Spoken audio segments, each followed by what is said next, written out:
Good evening, everybody, and welcome to the UKG podcast. It's been a while. And I'm glad to be back. Honestly, I'm glad to be back doing these lives. It's been a really busy 2 months for me. 2 months, and I'm glad at least today I'm done with one of the busiest periods I usually have every year. But we are not going to talk about that. We're going to talk about Manchester United. The club has succeeded in terms of UCL qualification. Carrick has done a good job. The team has done a good job. When the season was starting, I wasn't as hopeful for Champions League, but now it's here. It's happening. By United beating Liverpool, then Champions League was confirmed, and Manchester United have started planning for next season. So today we are going to just go through the rumors, the news, the reports about what the plans are. United are looking at players already. United are looking at making sure that the manager or the head coach position is fully sorted out.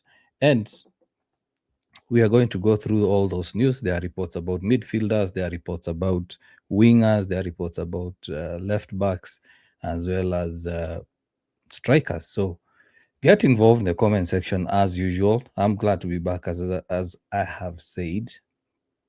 But at the end of the day, what's important is we are United fans and we are happy that UCL is back. I'm a bit distracted because um, I don't know why my ticker is bottom ticker is lagging.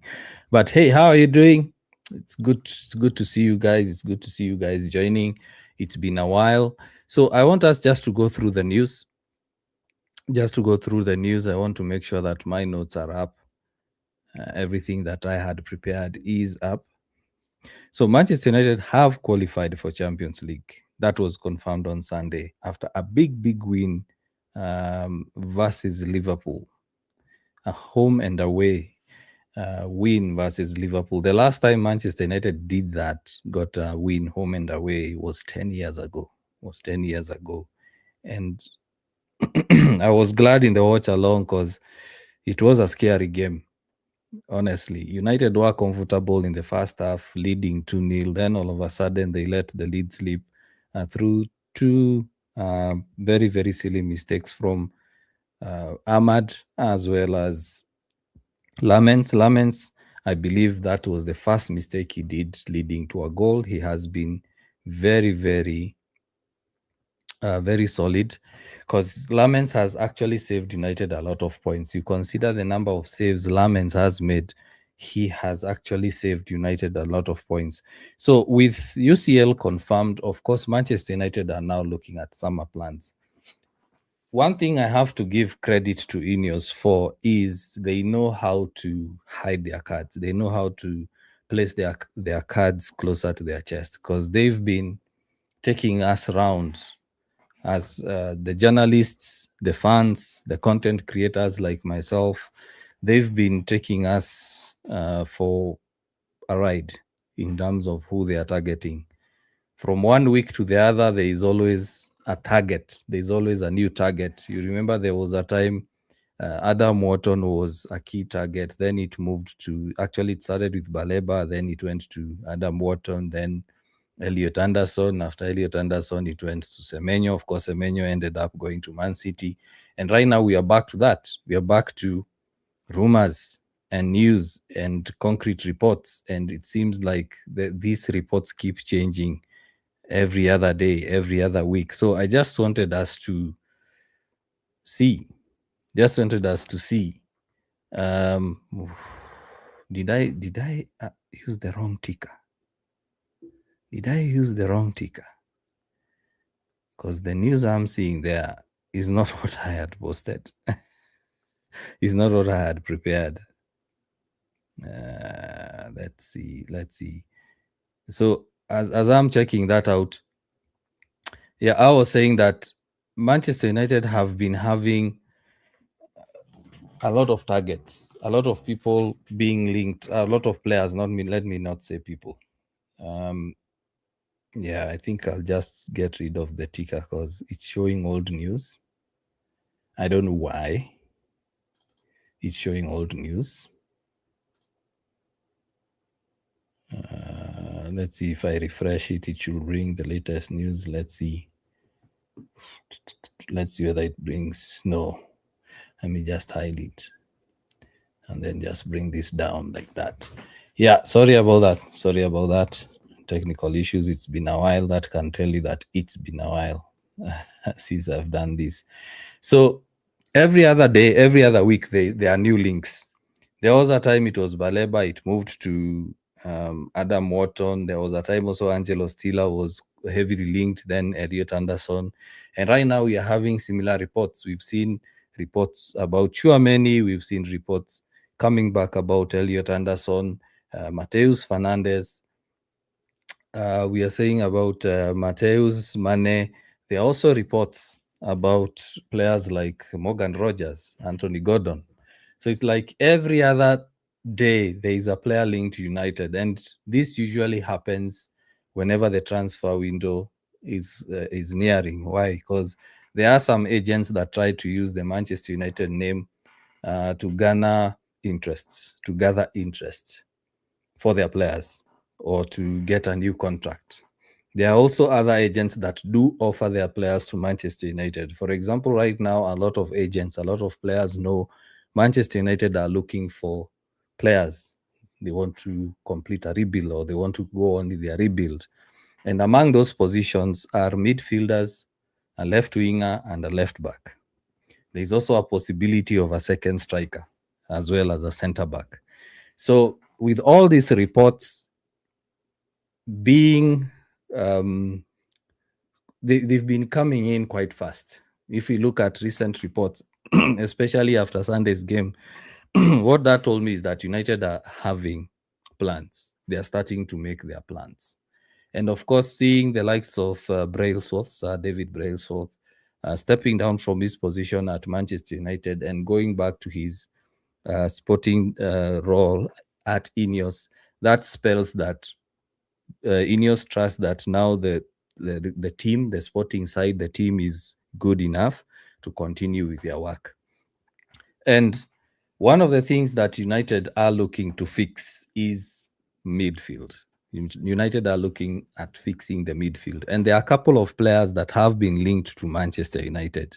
Among them is a player that has been in the reports in the news quite recently because of a bust up.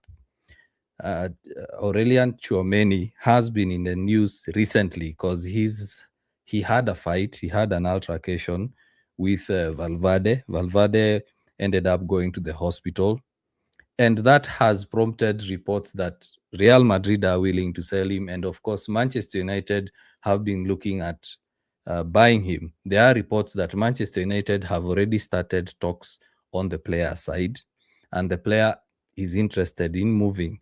So it now comes down to the clubs agreeing.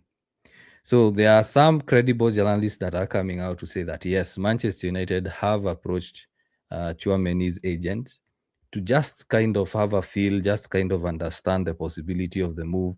And the other journalists, although not so reliable, they're coming out and saying the player would be interested with a move to United. Manchester United having that UCL next season is a big win because it will help attract players as well as sponsorship deals. For example, Manchester United have not had a training kit partner, or they've had Tezos as the training kit partner, but that deal expired.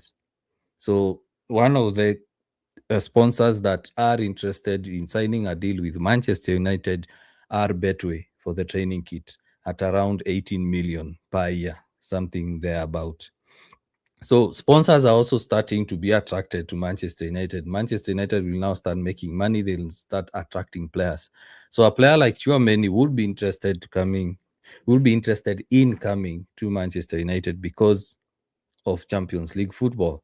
But now that altercation with Valverde just shows that the atmosphere, there is a lot of toxicity in that Real Madrid dressing room.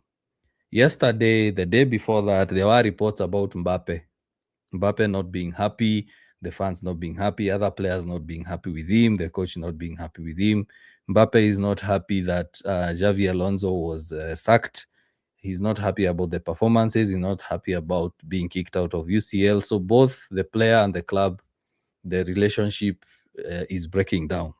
But should United go for such kind of a player? In my opinion, no. Because you look at such a player, yes, he's a big name player. He's a top player. But right now at United, you don't want to bring such kind of an ego, such kind of a big name to the club. Right now, United need to bring, in my opinion, that is, they need to bring players that will actually work for the club. Remember, one of the reasons why PSG let him go was because Luis Enrique was not happy with the defensive part of his game and teamwork. And some players, some fans from Real Madrid fans are already complaining about the same thing. The coach, Beloa, is already complaining about the same thing. So are we ready to bring in such a character? Probably he will sell shirts, but at what cost? So going back to Tchouaméni, he's a midfielder that would be an ideal replacement for Casemiro. There are also other names from Brazil, from Argentina, from Spain, from Portugal, and England as well that have been linked to Manchester United. But there is a report coming out, or that came out, that Manchester United will prioritize Premier League experienced players. We know that Manchester United have been having that sort of tactic, that sort of formula, or how will I put it, which is the right word to use. Let me call it framework or policy. Yeah, policy is the right word to use. So Manchester United have had that policy since last season. They get Premier League proven players because it will take less time for them to adapt to the league, as well as it will they will just slot in.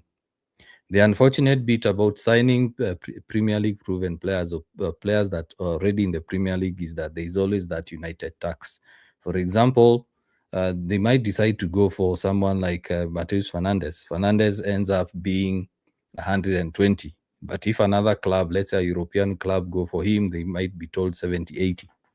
And it also depends on whether West Ham survive. Because if West Ham survive the relegation, they survive the drop, it means that Fernandes won't be cheap. Won't be cheap. But there are players at Wolves, for example, Joe Gomez. He can't be available for the cheap because in January he was available for around 40 to 50 million pounds. So who's being relegated? Probably United can get him for around 26 to 30, 35 there.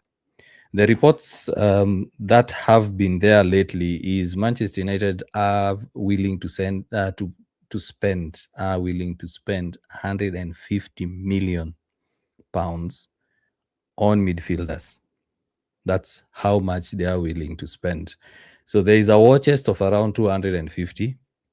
They are willing to spend around 150 of that amount on midfielders, 3 midfielders.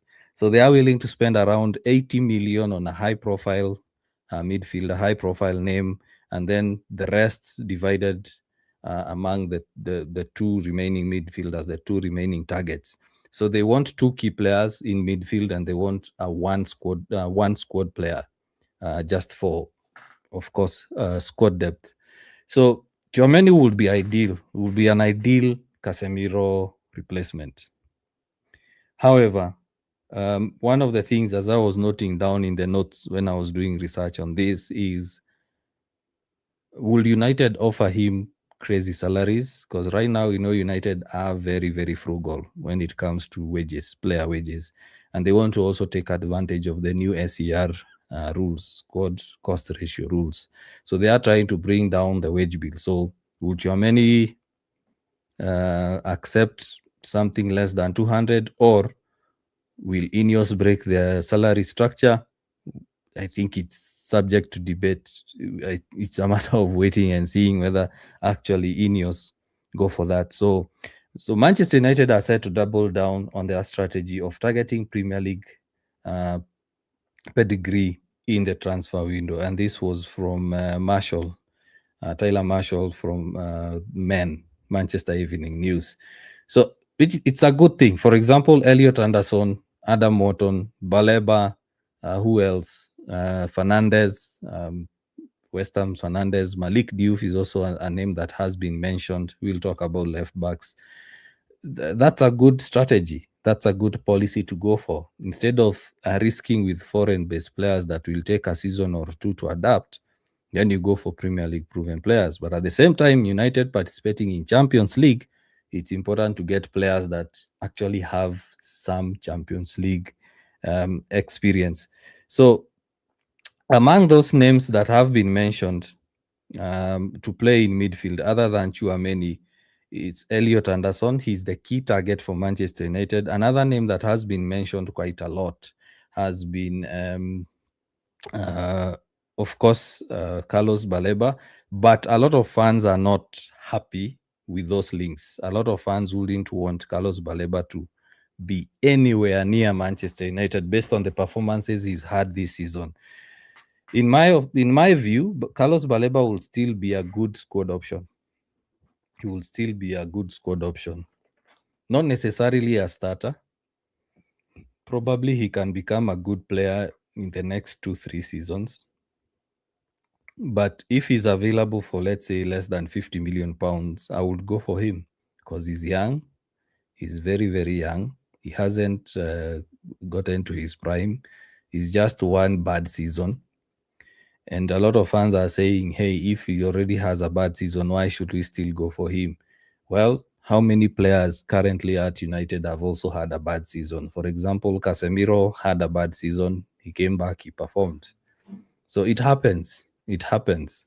Of course, question marks are about the attitudes, about his mentality, because being linked to United, then the move not happening affected his play, affected his game, affected his form. But also you have to consider that he's human, and he has potential. And those are the sort of signings I would go for if I was in that recruitment team. So Baleba, I wouldn't be shocked if he's Manchester United's first signing. I wouldn't be shocked. You let me know in the comments about that. So other than that, we also have Angelo Stiller, who has been linked to Manchester United quite heavily. And Juventus have also started negotiations or discussions about getting Angelo Stiller ahead of Manchester United. They know that United are very, very interested in the player. So they are starting to make those inroads. They're starting to make those discussions, to have those discussions. That is, they're starting to discuss with the agents and see whether he can make the move to Juventus. Also, we know that Angelo Stiller has always wanted to go to Real Madrid. And considering that Real Madrid want to sell Chouameni, they want to sell Camavinga, then will Real Madrid finally go for Angelo Stiller? So there might also be a merry-go-round of midfielders. So you find that a midfielder leaves one club, joins another one, and then it goes round. So you find that Angelo Stiller goes to Real, Chouameni goes to Manchester United, and so forth and so. One of the things that United need to work on is replacing two midfielders. We already have Kobe on a long-term contract till 2030, so they need to replace two, Ugarte and Casemiro. Both of them confirmed that they are leaving. So the sort of profile they go for, based on the reports I'm seeing, based on the research I've done, is they want a specialist CDM, and then they want like a hybrid, someone who can play a 6 and an 8. So you look at those profiles, you see someone like Angelo Stiller can actually be a hybrid 6 and 8. You look at Baleba, he can also be a 6 and 8. Chouameni, he can play also a 6 and 8. He can be a complete 6. And to me, if I look at that, I would say Chouameni will be an ideal signing to replace Casemiro. Elliot Anderson, I'm a bit wary about him. I'm a bit worried about him. I'm not really sure whether he would be an ideal number 6 for United, because if you look at how he plays for Nottingham Forest, he's more of a box-to-box. He's more of an 8. And then Sangare is more of the 6. So Elliot Anderson and Kobe Mainu more or less have similar roles. So playing them together in that double pivot or pivot I'm a bit worried. I'm a bit worried, to be honest. Now that's in terms of the midfield target. So the names that have been heavily linked are the usual names. Elliot Anderson, top of the list. Baleba is there. Chouameni has also been added there. United have already started having talks with the player side. That is the agents. And also, Manchester United have started having talks with Mateus Fernandes in terms of the player side. So the player side means the agents. So what Manchester United have been doing lately, the strategy that United have been using lately is they first go to the agents. They ask the agents, what's the possibility of your player signing for United? They are not really making a deal. It's them asking, is it possible for us to get your client? Then the club say yes. The agents say yes or no. So once the player's agent says yes, or the player gives an approval and say, yeah, we'll be interested in joining United, then now United go to the club and say, we would like to sign this player. So by the time the club is going to the player says, yeah, I would be interested if a deal can be struck. It's more or less what they did with Cunha, Mbumo, Lamens. They also did it with Sheshko. So they first approached the agent, not to make a deal, but to ask about the possibility of the player moving. Once the agent say, yes, it's possible, then they try to make a deal with the club. And then once the club agrees, it's very, very easy to get the player in because there is all like a pre-agreement or a gentleman's agreement with the agents. And the move is done quickly. For example, Sheshko, Newcastle were in for him, Manchester United were in for him, but the agent made it easier for Manchester United to sign Sheshko because Newcastle were offering Leipzig more money. Newcastle were offering Sheshko a higher salary, but the player was more interested in joining Manchester United. So Mateus Fernandes would be a good signing. We need to start thinking about, or not, let me not say we, Manchester United need to start thinking about Bruno's number 2 and Bruno's replacement. Because Bruno has been a key player for Manchester United, but what happens if he's injured? What happens if he's suspended? Next season, there will be a lot of games. We are talking about at the start of the season, there will be the Premier League, there will be the Carabao Cup, there will be Champions League. So some players will need rest. It's a squad game. We were having a discussion in our WhatsApp group, our UKG WhatsApp group, and we were saying that a lot of fans don't really think about United as a squad. They think United as a starting 11. So when you mention things like Kobe can sit on the bench so that he's rested and someone else plays, or if Kobe drop form, they can be dropped someone else to play, then they start becoming emotional, irrational. And it's a squad game. You look at teams like PSG. I'm sure most of us watched that PSG Bayern game last night. You look at that PSG bench, it's frightening. They are not worried about injuries. They are not worried about suspensions. They are not worried about players running out of form. So United need to have good squad options. United have always had good squad options, but recently United have been running the club, the team on bare bones. Basically, first team, that's it. So as much as United are making these signings, let's not think about, for example, Mateus Fernandes. He comes in and then we start asking, where will Bruno play? He will still play. There are a lot of matches to be played. And it's good to have competition. It's also good for Bruno in some games to be rested. For example, another player that has been linked to United is Morgan Rogers. He plays well on the left wing. So as fans, when you are debating about signing Morgan Rogers, we should not start debating like, where will Cunha play? He will still play. United need good squad option.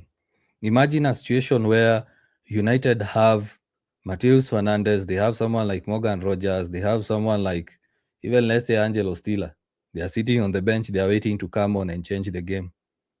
So I urge you as fans, let as much as we love these players, let's not focus so much on where will a certain player play or where when will he start, why is he not starting, because it's a squad game.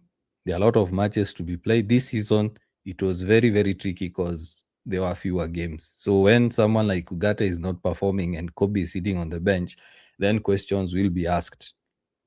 But now next season, when players have been signed, Ineos have this plan to sign these players, then the debate should not be why are United going for Mateus Fernandez and we already have Bruno?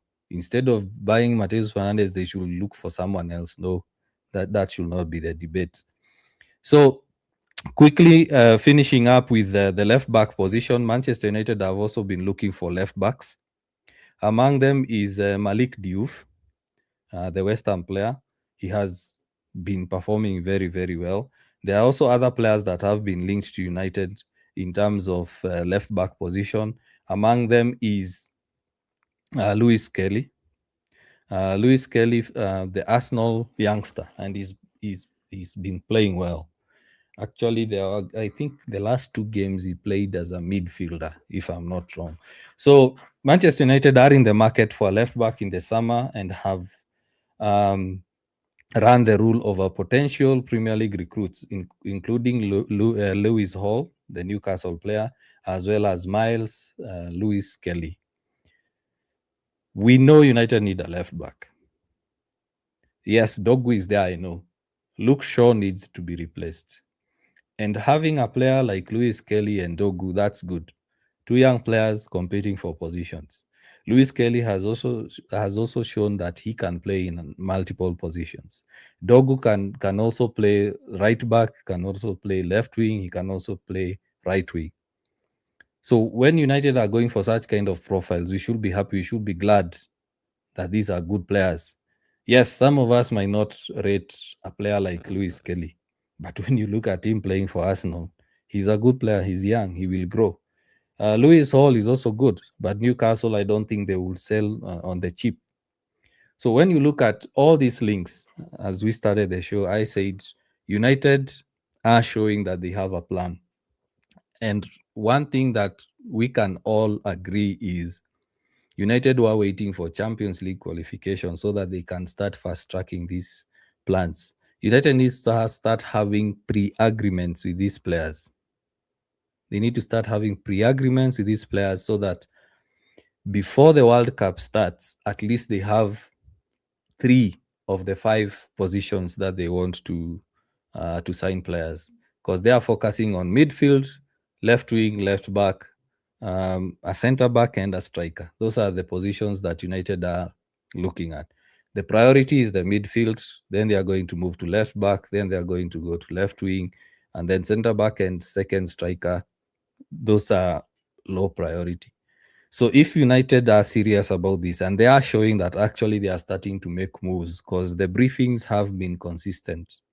When you see these journalists coming out and saying United have started talks with agents, that's a good thing. And it's something that we have been asking for before the season ends. You look at other clubs, they've already started having gentleman's agreements with the players. So United need to do that. In terms of the manager, I think we just accept that Carrick is the next manager. He was asked about it. He said it's up to the club to make the decision. But from the look of things, Carrick is the one to be given the job. Will I be happy? Yes. Will I be satisfied? Not really. Because United need to start moving like a serious club, moving like a top club. We've had issues of always going back to looking for Fergie's replacement, looking for someone who will play quote unquote the United way, while other clubs have moved on. I was in Awesome's TikTok live yesterday, and I said one of the issues that have brought United to where they are at the moment is When other clubs started modernizing their football structures in terms of having a sporting director, having a director of football, having a good recruitment team, scouting team, using data analysis to scout players, to sign players, using sports science to improve their players, United were still depending on the old way of playing. And they got too comfortable in the sense that they are a top team, they are always winning. There is no need to reinvent. So you look at the early 2010s, that's when clubs started moving in terms of the modern way of football we are seeing right now. So you look at clubs like City, you look at clubs like Arsenal, you look at clubs like PSG, Bayern, Real Madrid also changed a bit. Barcelona changed a bit. They started moving towards the modern way. You look at even smaller clubs like Brighton, like Aston Villa. They started modernizing their football structure, but United were always stuck in the old way of running things, where a manager is the one that's running everything. They got overwhelmed, mistakes were made. And to cover up for those mistakes, they started signing players as short term fixes, kept patching up, papering over cracks. And now it's gotten to a point where you can no longer paper over cracks. You can no longer put a band aid on it or a bandage on it. So United actually needed what Ineos are doing right now. Yes, they are making mistakes. Yes, they've made mistakes, but what they are trying to do is to modernize the structure to be more like how top clubs are, to distribute the workload in terms of the sporting structure, in terms of recruitment, in terms of sports science, medical, and all that. And in the next few years, we'll start seeing the benefits of what Ineos are doing. We just need to be a bit patient as fans. So, yeah, that has been an update of the news. United have confirmed the UCL spot. They've already started their plans. It's good to see that they've actually started their plans early enough, early in May. If they can actually get some pre-agreements before the end of the season, before the World Cup, that will be great. So, yeah, let's get involved in the comment section. Let me read some of the comments here, and then we see how it goes. So, big up to everyone who's joined. Big up to everyone who's commented.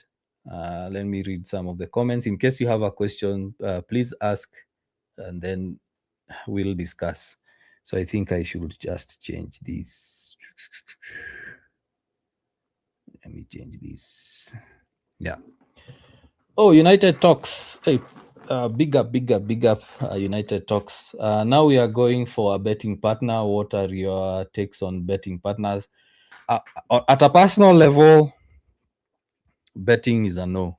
At a personal level, betting is a no, because as I keep saying, I've seen in Kenya, that is in my country, I've seen how betting has ruined a lot of lives. And when I was starting UKG, United Core Ground, I made myself a promise. And I said, even when UKG gets big, probably I get to 500,000 subscribers, 500,000 followers on TikTok, I wouldn't accept any betting company endorsement. And I'm not afraid to go on record and say it, because I've seen what betting companies, what gambling, let me say gambling has done to the youth. It has broken down families. It has broken down relationships. It has made young people, even old people as well, lose their businesses. I gave an example the other day when I was asked about a betting company. There was a guy who was given a contract to paint an apartment. There was a Champions League game. The guy took the client's money, placed a bet, lost it.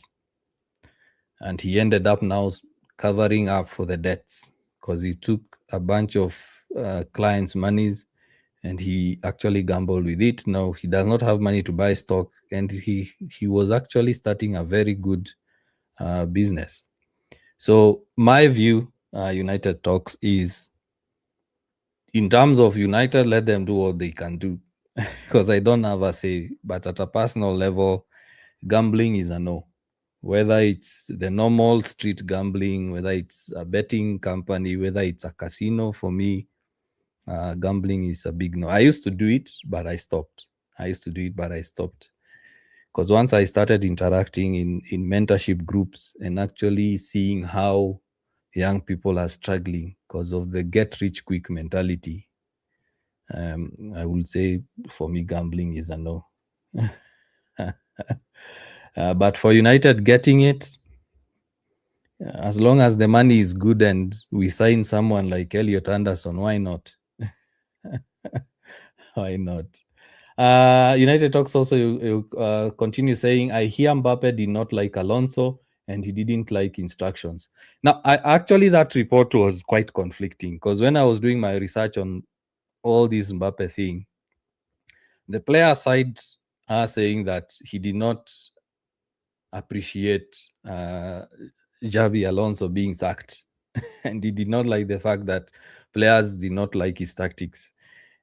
And to me, what I will say, it's like a sort of a defense because previously Mbappe was mentioned as among the players who are not happy with Xavi Alonso. So now the player side is saying, no. Actually, uh, we liked Alonso. It's just that we did not appreciate he was not given enough time.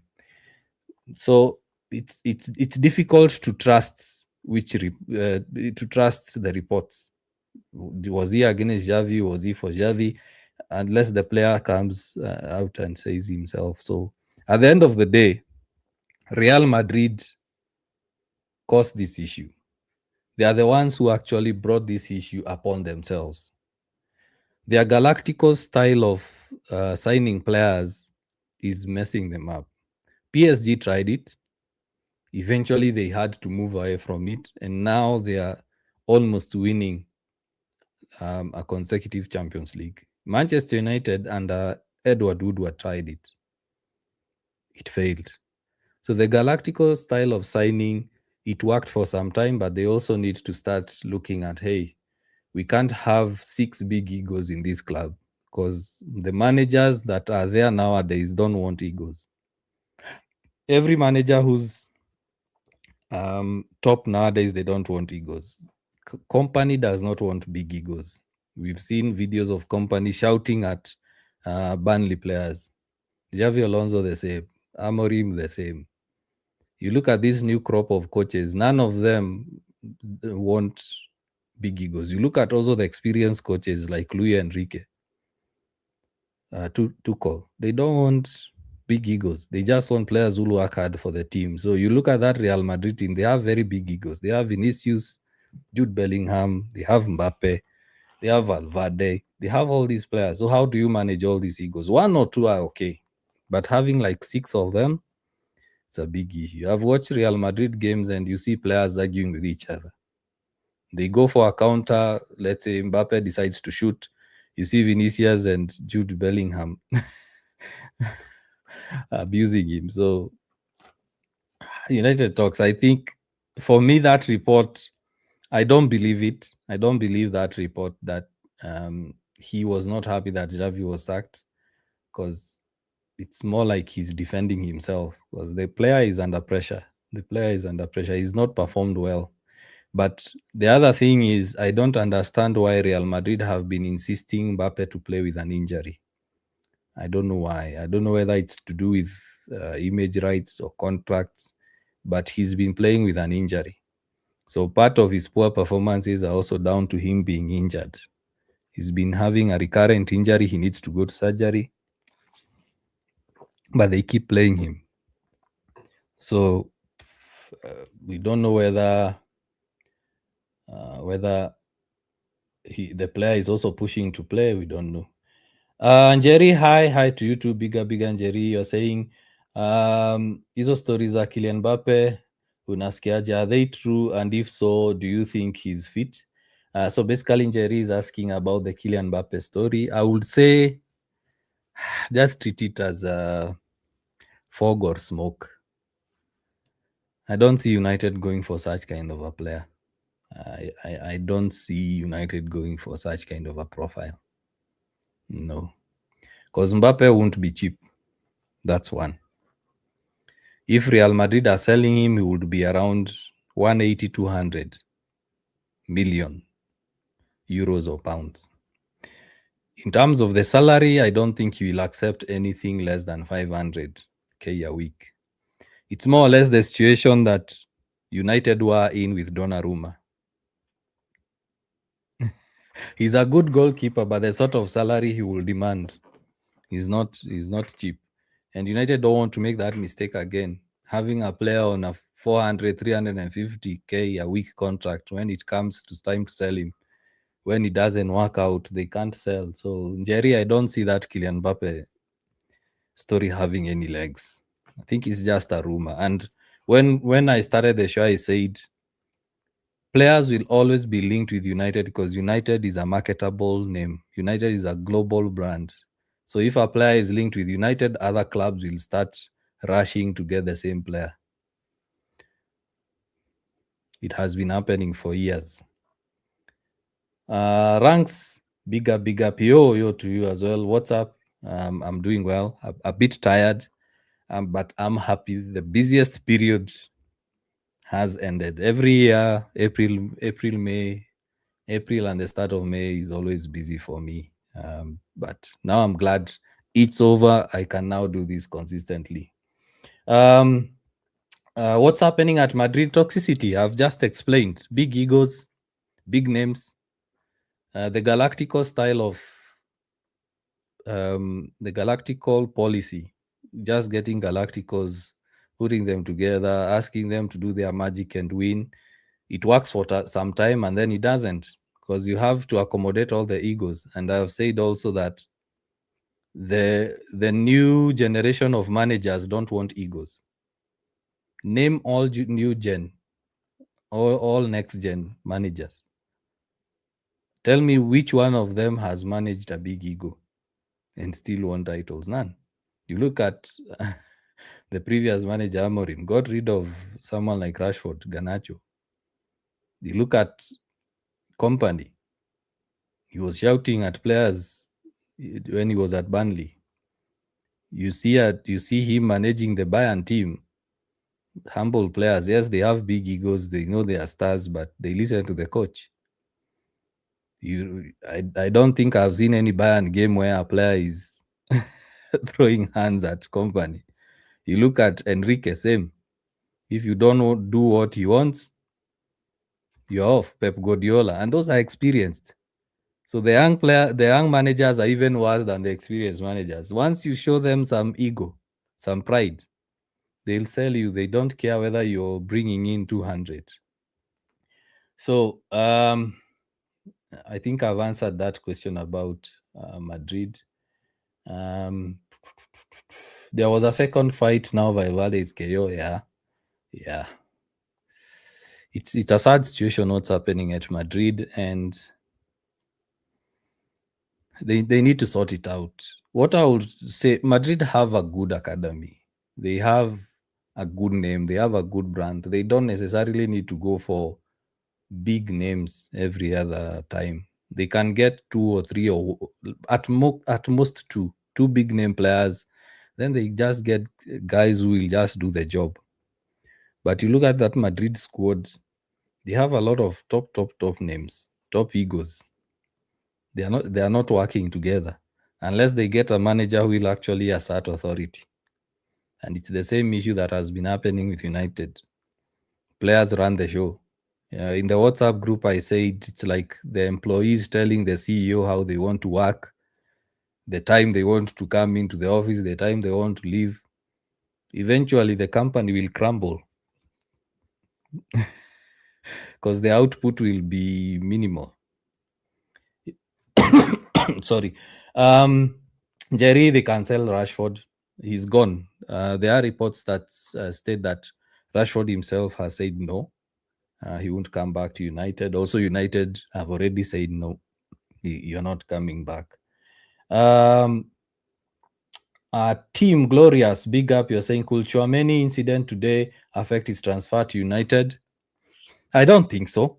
I think he will still He will still move. More so now, Real Madrid will be happy to sell him. They will be happy to sell him. If it was to affect in any way is his price. It's more or less like the Rashford situation. United are desperate to sell him, so whoever comes with the best offer, they get him. Simon WH6X. Let me just call you Simon. My namesake. I'm also called Simon. Good evening. First time on here. Hopefully, by the time we play preseason, we should have a couple of decent players and offload our deadwood. First of all, big up, Simon. Big up, Simon. Welcome to the UKG platform. Welcome. Yeah. So that's my hope as well, that United will actually make moves very, very early.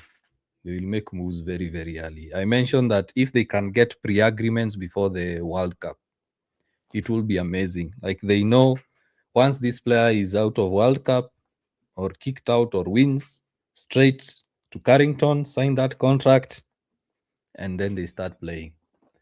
Because preseason has been shortened, and United are only going to have preseason in Europe. They won't travel abroad. Of course, they usually go to Asia. They usually go to the US. US is off because of the World Cup, and they've been there recently. Asia, United are trying to save money. And of course, with the current geopolitical issues that are there, they don't want to risk. But big up. It's good to have new members in. I think that Anderson will not come to United. He will be a blue 100%. I also think so. Sunderland will, the Sunderland tie will be tricky. Forest are on a bit of a good run, and Welbeck will score against us again. Wow, you're being very pessimistic, Simon. Come on, don't be too pessimistic. Don't be too pessimistic. Actually, United might shock you. During the watch along, I said that. Oh, what do I have here? During the watch along, I said that there is also prize money that's divided based on position. So if United finish third, they'll get more money. So they can't afford to draw from third place. Yeah, but those games are tricky. I know. But Brighton can have the same performance they had versus Newcastle and concede 4. If PSG retain the Champions League, then Enrique will stay at the club. It's already confirmed that Enrique is staying. It's already confirmed. I think they're just waiting for the season to end. We can finally look at Champions League. Spurs can forget any European football. Chelsea may not get it either. I don't know what's happening to Chelsea. To be honest. We thought that their strategy would work out, but it's not. And one thing I will say about Chelsea is they need to be very, very careful. They need to be very, very careful because new targets will look at the club and say, no, I'm not coming there. Because they've tied down players on huge contracts in terms of time. Long-term contracts. A player signed 6 years, 9 years, 7 years, 8 years. So when a player wants to move away, Chelsea will say, hey, look, you signed a 9-year contract. You still have 7 years to go. So we won't sell you cheap. Then the clubs that want to sign the player say, no, sorry, we can't sign you. You just stay. So Chelsea, I believe, will start having issues selling their players. For example, Garnacho, they already want to sell Garnacho. They gave him a 6-year contract, I believe. They signed him for 40 million. So will they sell Garnacho for less than 35? I don't think so. So Chelsea have dug themselves a big hole, and I thought actually they would do well. Let's see. A lot of comments here. I hope I'll get all of them. I have like 10 minutes, so I'll just brush through quickly.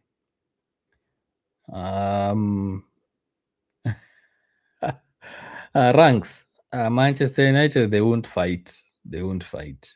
There are certain standards at Manchester United that players can't do. Um, Kamavinga, yeah, he's. I would avoid Kamavinga because of his injury record. Ranks, you're saying Baleba is coming and they'll do amortization. That's true. I keep saying, don't be shocked if Baleba is United's first signing. Don't be shocked. 40 legendary, big up. You're saying, lifted up by Luke Shaw, Ahmad, away by McAllister. Kobe Mainu rattles Stratford. It's the commentary of the Liverpool game. Big up, big up. Any fullbacks on our radar? Yeah, I've mentioned Malik Diouf. There is also Miles Lewis Kelly and Hall, Lewis Hall as well, from Newcastle. Tonali, I don't think it's happening. I don't think Tonali is happening. Martin Kill, you're saying, I don't like English players. They fade quickly, and that the media is so much on them. That's true. That's true. I don't want to say a lot about that. Ranks, you're saying, I add you to the WhatsApp group. Yeah. I will. I think I still have your phone number. I will. Martin, we also need Dalot replacement. Yes. But I also think United are going to promote some of the academy players. Mawaristic, big up to you as well. I'm doing a bit tired. I'm doing well, but a bit tired. But I'm doing well. Tonali and Chouameni plus Mateus Fernandez is perfect for midfield. Mike, yeah, Mikey, or is it Mike? Yeah, big up, Mike. Yeah, it will be ideal. It will be ideal, but I don't see the Tonali deal happening. That one has already been refuted a couple of times. But hey, who knows? Who knows? Third party, Onana for sale. Yes. In fact, just give a discount, sell him. Somebody tell the host that UKG is big. It's not yet big. Come on. It's not yet big. In fact, let me check how many subscribers we have at the moment. Come on. We are at 867. 867 subscribers. So, ranks, I'll start saying UKG is big when we get to 1,000 subscribers on YouTube.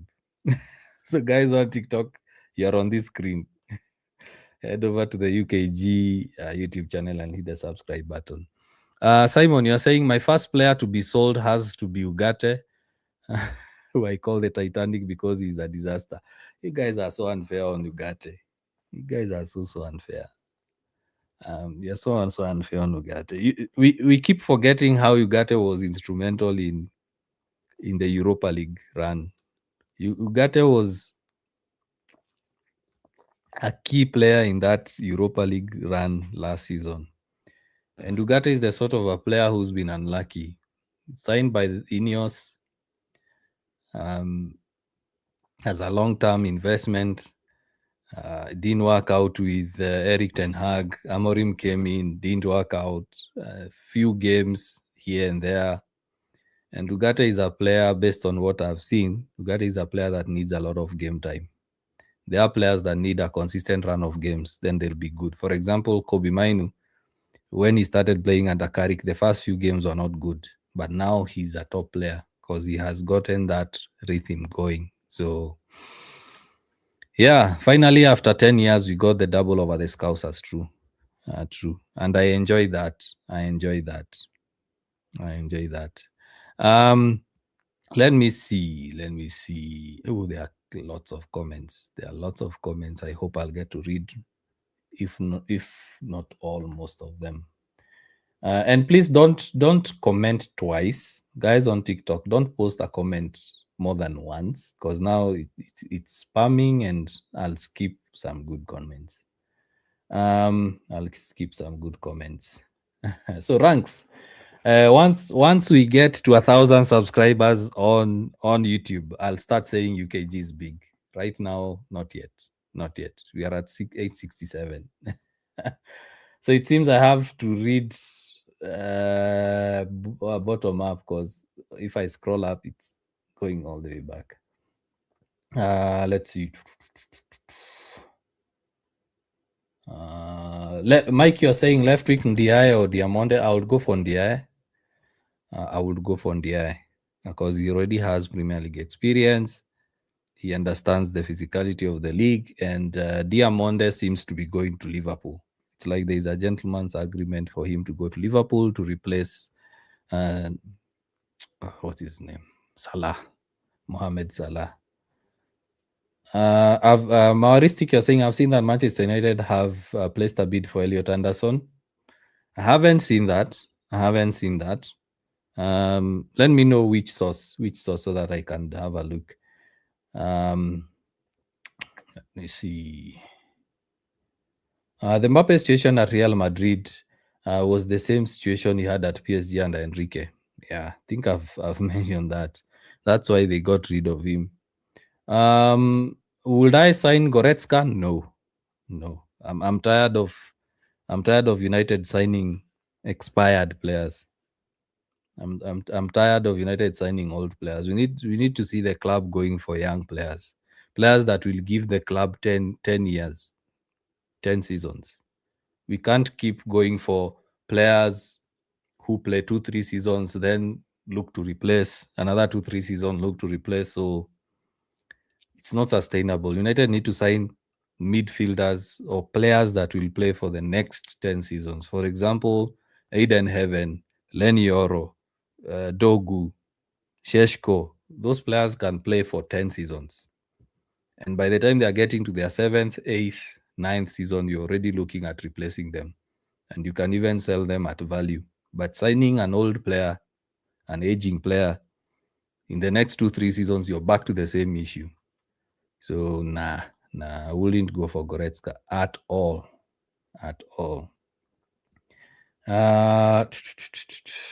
Sekou Kone, Brian Ames, big up. I think Sekou Kone will also go for another loan. He's not yet ready. The reports state that United will seek another loan move for him, either in a lower ranked team in the Premier League or in the Championship.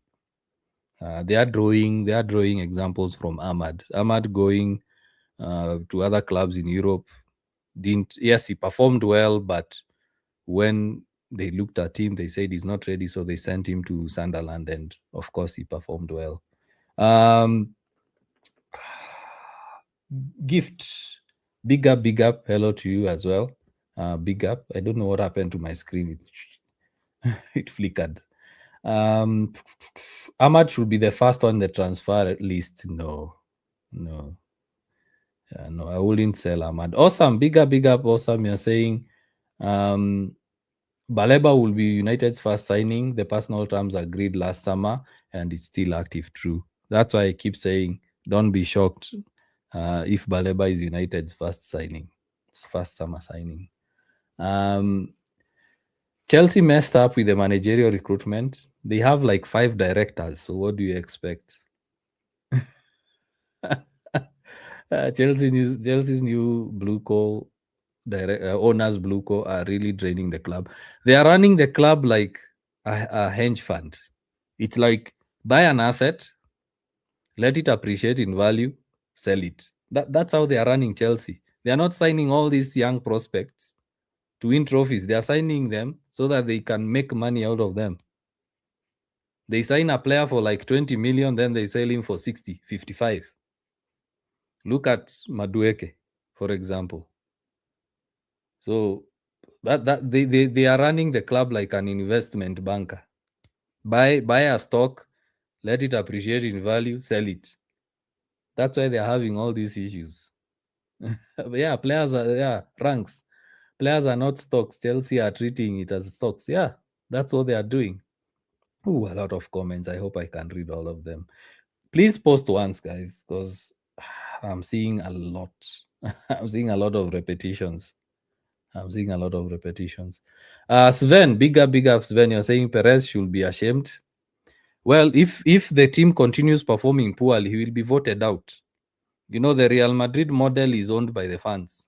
The club is owned by the fans. So they vote for the president. He will be voted out.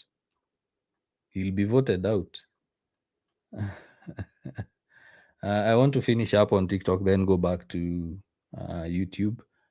I only have seconds now. Um, a lot of replies, a lot of replies. I think I'm done with TikTok. So, it Simon, you're saying it will be it feels weird to mention my own name, Simon. It's like I'm calling myself. It will be sad to see Casemiro go, but I guess it was time to do so. Yeah, we need to move on. I keep saying United need to be ruthless. There is a lot of sentiment holding on to these players. There is a lot of sentiment. Oh, let's keep hold of this. He's good. We love him. Don't sell him. For example, Rashford. Oh, he should come back. Amorim has left. He's our star player. He's our star boy. Just keep him. Oh, sell them. Like I keep saying, Bruno Fernandes, there should be a replacement already for him. Yes, he's playing. Then there is an understudy, a number 2 for Bruno Fernandes that will play as a sub for Bruno Fernandes or with Bruno Fernandes. He can play, let's say, left 10, right 10, left mid, right mid. And then by the time Bruno Fernandes is leaving United, the player is already acclimatized the club. They are used to the pressures of playing for Manchester United. But what will United do? They just keep holding Bruno. They hold him. He gets to 35. They are still saying, fans are still saying, no, he's the best number 10 in the world. Let's keep him. Look at City. They let go of De Bruyne. They actually replaced De Bruyne before he left the club. So United also need to be ruthless. I love Bruno. Trust me, I love Bruno. I'm not saying that because I hate him. No. And a lot of fans get confused when they hear me saying such kind of things. Bruno is 32. Can you get a 21-year-old who will be a number 2, a substitute, an understudy for Bruno? For example, Mateus Fernandes. By the time Bruno is hitting 33, 34, this player has already gotten used to the club. For example, Ferguson used to sign players 1 season, 2 seasons ahead. But United, they will wait until Bruno gets out of form because of age, and then they replace him. You remember Nemanja Matic? Kept Nemanja Matic, kept him. Then they decided to replace him. McFred didn't work out. Instead of going for a young midfielder, they go for Casemiro. Yes, he's performing well right now. But this should have been a young player signed back then. They should have signed a young player instead of Casemiro. Instead of looking for a midfield replacement for Casemiro right now, they should have been looking to replace another position or to reinforce another position. That's why I keep saying I can't even take Goretzka. I can't even consider him. Because you get Goretzka, you're back to the same situation you are in with Casemiro right now in the next 2-3 seasons. So instead of signing Casemiro and giving him 350k, signing him at 60M, they should have used that 60M to sign a younger midfielder. And then you're sorted for the next 6 to 10 seasons. So this is the same repeated issues United have been having, signing old players and then not replacing them. Instead of going for a young striker, they go for Zlatan. A stopgap, what I said, patchwork, bandage, papering over cracks. Then what happens? Zlatan leaves, they go for Cavani. Ronaldo is available, they get Ronaldo. So it's been like that. So instead of getting someone like Sheshko back then,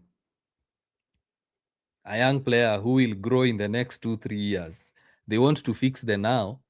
And then when the now has expired, it's like instant noodles. You're always eating instant noodles because you don't want to cook.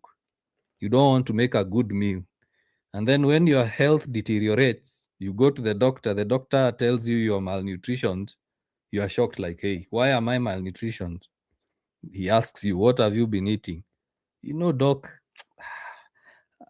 I usually don't feel like cooking. So I just have instant noodles and coffee. Then he tells you, yeah, then just give me your free money. You already know what you need to do. So it's the same issue with United. It's the same issue.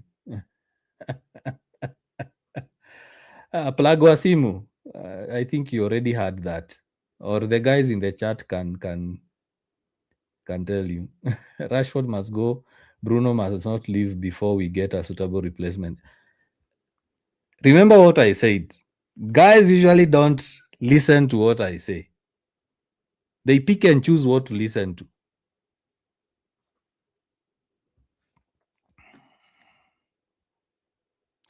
Bruno is the king of assists this season. Nobody else has caught up with him. But for how long? Simon, for how long?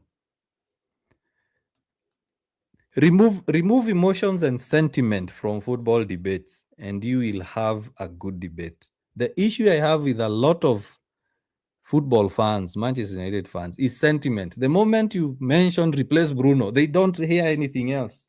How do you want to replace Bruno? That's an abomination.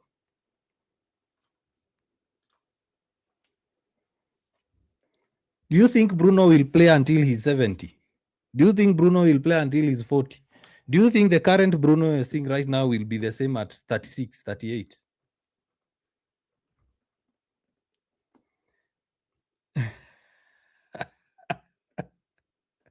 Simon, as I've said, you guys don't usually listen to what I'm saying. I'll repeat it very slow. And I want you to listen. Don't be distracted. I want you to listen.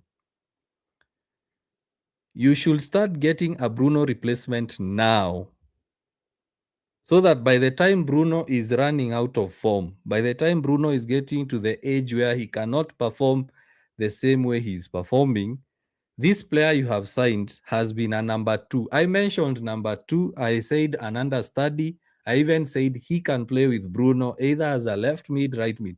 I said all that, but you guys chose not to listen to all that, but only heard the statement, replace Bruno.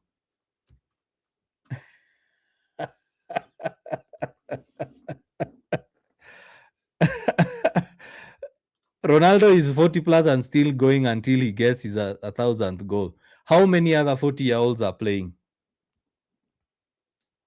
And in which league is Ronaldo playing? Do you think Ronaldo can perform like that in the Premier League at 40? Come on. Come on, man. Anyway, it's been a good live. So at the end of the day, we need to place sentiment away from football. We need to place emotions away from football. And then you can have a very solid debate. And you know me, guys who've been here, you know I am unfiltered. I will say as it is.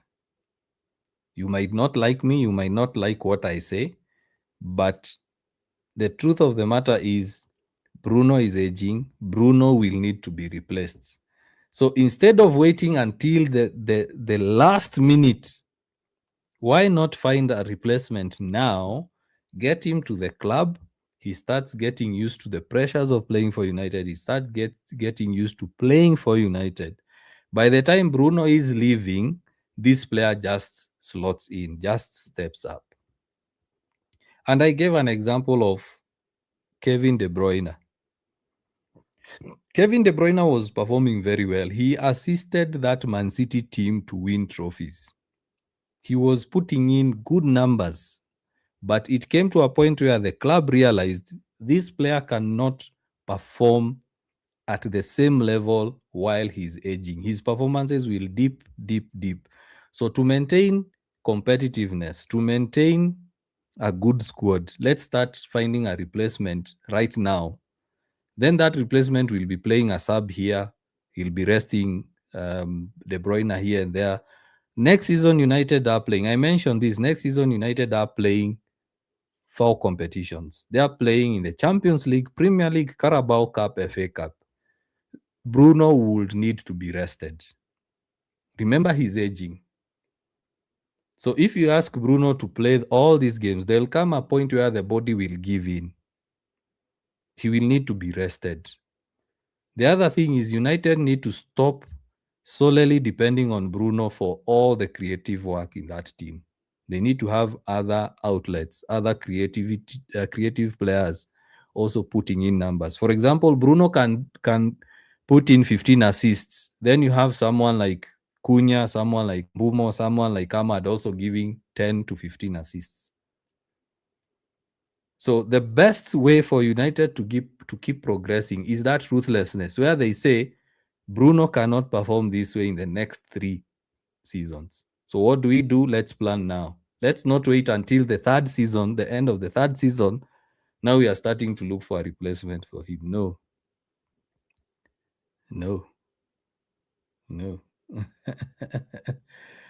Football is about sentiment and emotions. Why do you think we love Manchester United so much? Yes, it is about sentiment and emotion, but I have said remove sentiment and emotion from debates, from football debates. I didn't say you take sentiment and emotion out of the game. No, I'm saying when debating, try to comprehend what someone is saying, the point they're putting across. Don't just listen to one statement, then you're like, you're dismissing. No, like I've said clearly, replace Bruno while he's still at the club. The only statement guys understood is replace Bruno, those 2 words. And then every other thing is blocked out. And then they'll go online and say, Simon, UKG, you hate Bruno. You are not a United fan. Go watch basketball. Because they've only listened to those 2 words, replace Bruno. Because of sentiment and emotion. You are here, Eddie. You are here with me during watch alongs. I keep jumping. Like when Kobe Mainu scored the winner, I was jumping. That's emotion. That's sentiment. But now when it comes to debates, you guys also watch football debates on Sky Sports. You watch on DSTV, on this NBC. You watch those debates. They don't have such emotions. This one says this, the other one says the other. And when they start getting emotions, what does the host do? He says, let's go on a break. You are coming back.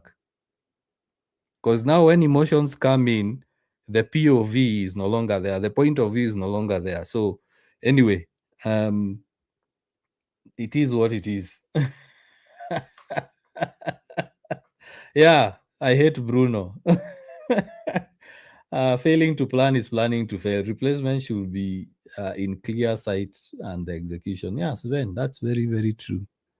That's very, very true.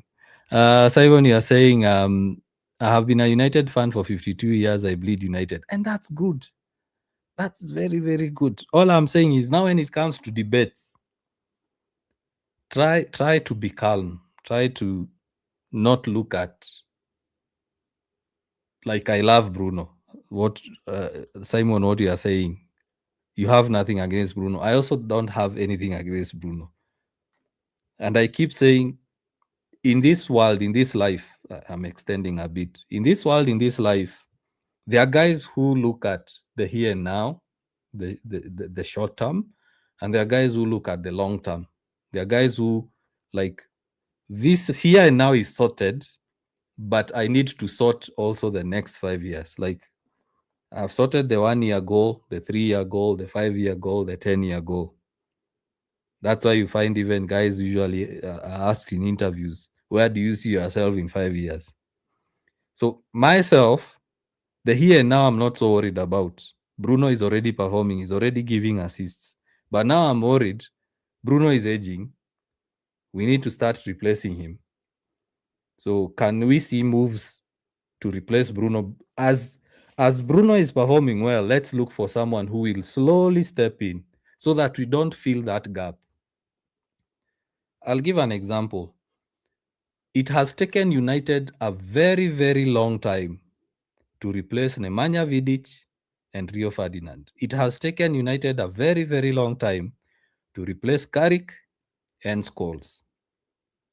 They should have had a plan. Rooney left. There was no suitable replacement. And if you look at history, I don't want to have a similar situation with Bruno. I don't want to be in a situation where Bruno now leaves the club and then now United are rushing to look for the next big thing. They should start looking for Bruno replacement right now. So in the next 2-3 years, that player will easily slot in, slowly by slowly, without pressure, without huge expectations. He comes in a Carabao Cup game, he comes in an FA Cup game. He plays here and there. He substitutes Bruno when he needs rest. By the time Bruno is leaving, this player is already acclimatized. He's already used to playing for United. For example, one of the reasons why Højlund and Šeško have really struggled with life at United is they did not find a senior striker. If they found a senior striker that took away this pressure of expectation from them, they just come in as substitutes. And you saw Šeško, when he came on as a substitute, he was performing well because the pressure of expectation is less than when he is starting. So if both of them found a senior striker, then they could have easily been propelled into the first team. So it's just about planning. It's just about planning. For example, right now, Aiden Heaven, Len Yoro are performing better because they have senior players. They have Martinez, they have Maguire. So, and they are slowly they are being slotted into the team. A few games here and there, Martinez is not injured, Yoro plays. Yoro is not available, Aiden Heaven plays. And you see their performances have been increasing. They have been improving, that is. So it's the same thing with Bruno. Can we get someone who can start understanding Bruno, or even getting a few minutes, they start getting confident that, yes, I'm in a big club, I'm performing well. Next time you give them a game, from a sub a game, they perform well, they start getting that confidence. The fans start singing songs, chanting about him, praising him. By the time Bruno is leaving, then it's an easy fix. It's an easy fix. So Delict, I think he will return because they are saying he will be available for the World Cup. So I think he's going to return after the World Cup. I don't see him playing for United. Yeah. Eventually, Mbumo and Šeško could be future captains. That's true. Yeah, a player that I would say would make a good captain is Mbumo. Mbumo could make a good captain. Also, Sane Lamens, he has shown very good leadership qualities. Sane Lamens can also be a very good captain. Apart from Kino, Bruno has been a good captain. Yes, he has. He has. He has. A year or so there was an offer for 100 million for Bruno. Yeah. But I'm glad United didn't take it. I would have sold him, but I'm glad they didn't sell him. Lamens has been our best signing through. So I would say Lamens, after Lamens, Cunha, after Cunha, Šeško, after Šeško, Mbumo. That's how I would rank the signings. So guys, I need to end this. So I'll read Sven's last comment. United's inability to replace stars post Fergie has led to the decline of a footballing giant. Yes. So Sven, Eddie is just joking. Eddie is just joking. Don't be too harsh on Eddie. Eddie is just joking. Eddie is like that.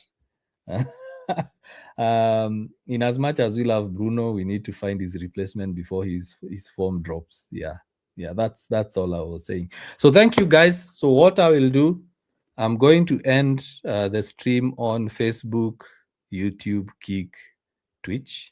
I'm going to head over to TikTok. I'm going to invite a couple of fans to give their views about the current issues at United. So Simon, big up.